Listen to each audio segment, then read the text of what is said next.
Well, now at 5:30, a prominent South Carolina lawyer turned murder suspect. Disbarred and disgraced attorney Alex Murdaugh is now charged in connection to the murders of his own wife and son. The Colleton County grand jury indicted Murdaugh today and is the latest twist in a series of crimes the former attorney is tied to. His wife Maggie and son Paul were found dead last June on the family's property near Islandton. Indictments show Alex shot them using a shotgun and rifle, and his web of crime began to unravel when police say Alex orchestrated his own botched hit job in a scheme to secure a $10 million life insurance policy for his surviving son Buster. Now, Murdaugh is also accused of several financial crimes and is connected to 3 other death investigations, including the mysterious death of his family's housekeeper. All right, joining us here in the studio to help break down the twists and turns of this murder and the murder mysteries is Chief Legal Correspondent Seema Iyer. Seema, I mean, this has gone from just horrific to shocking to straight up disgust in this case. But yes.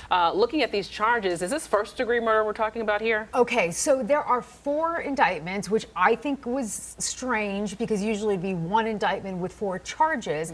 But let's talk about the murder. So it's titled murder, but the definition really tells me that this is murder in the first degree. So technically there are 2 counts of murder, 1 for the wife, 1 for the son, and then there are 2 counts of possession of a weapon during the commission of a violent crime. So there's 1 for Paul and 1 for Maggie. Interesting, because Brian mentioned this in the opening, a shotgun for Paul, a rifle for Maggie. So now we're getting more clues as to what was happening that evening, and that is 2 weapons. This makes it just, I don't know, it's another plot twist, okay?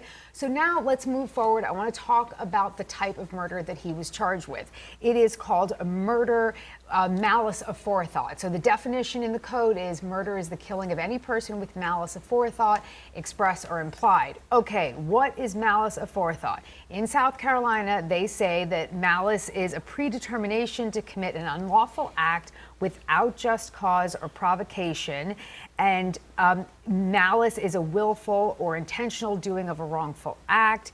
Aforethought refers to the time when evil intent is formulated. So why are all these definitions so important is because this is saying there was this premeditation, there was planning, there was evil happening, and we have to look forward to any kind of potential defenses or trial because Murdaugh may be saying, of course he's saying he's innocent now, but he may be saying that it was heat of passion, that there was some argument. That's why so many weapons were involved. But you're talking here for a father to kill his son, to kill his wife. That's what the charges are. But you're talking about evil and forethought and malice here. The charges here.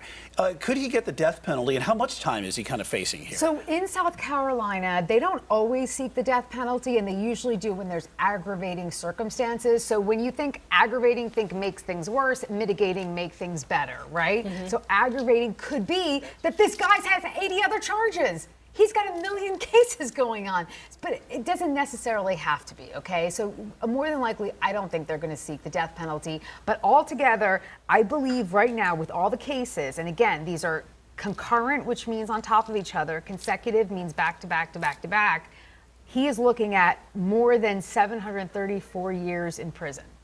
Well, just to point out, too, as you said, you're innocent until you're proven guilty. But with these charges, what I thought was actually kind of surprising is his attorney, one of his attorneys, Dick Harpootlian, representing him, was emphatically denying this. That's the job, Alicia. Sorry, I'm jumping in. Right. That is our job. That I understand that, but it was like, you know, with all these other charges he's facing, it was like, hey, for this one in particular, you know, he's innocent, and we want to be able to speed this along to be able to find out that, you know, our client is innocent. But to ask you, though, next steps. So what, in this case, what possible indictments could we see also coming out of this whole Murdaugh saga? Okay, so number one, I do want to address your comment because the motion for speedy trial, which is a typical motion, defense attorneys have to just file typical motions. We have deadlines, so he is doing his job and he's doing it correctly. It does give the illusion, though, like, okay, well, you know what, is he innocent? Not to anyone in the bar. Okay. I'll tell you that. We're all like, hey, it's Spin City. That's what we're told. That's what we're taught to do. Right. But next steps. Okay, so actually recently in June, SLED gave notification that they are trying to, or they were getting permission to exhume the body of Gloria Satterfield, the housekeeper. Okay, so maybe there's going to be an indictment for that murder. That could be coming up, and again, more charges. So I think today people think, oh, this is it. It's all over. There have been a lot of shoes dropping on this one, and I don't think I've ever seen somebody with more charges and more legal trouble than Murdaugh right now. It's sad. It's sad because, and again, this is civil, criminal, state, federal, and a total of with both criminal and the lawsuits, like 90. And it keeps unraveling. Maybe 100 cases. Yeah.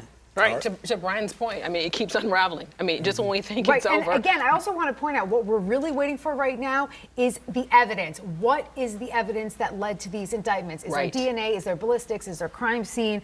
Witnesses? I want more, and hopefully we'll find out. Yep. All right, Seema Iyer, thank you very much. This is a developing story. Queen City News, of course, will continue to follow, and head to our website, qcnews.com, for the latest developments and stay on top of this breaking news by downloading the QC News app.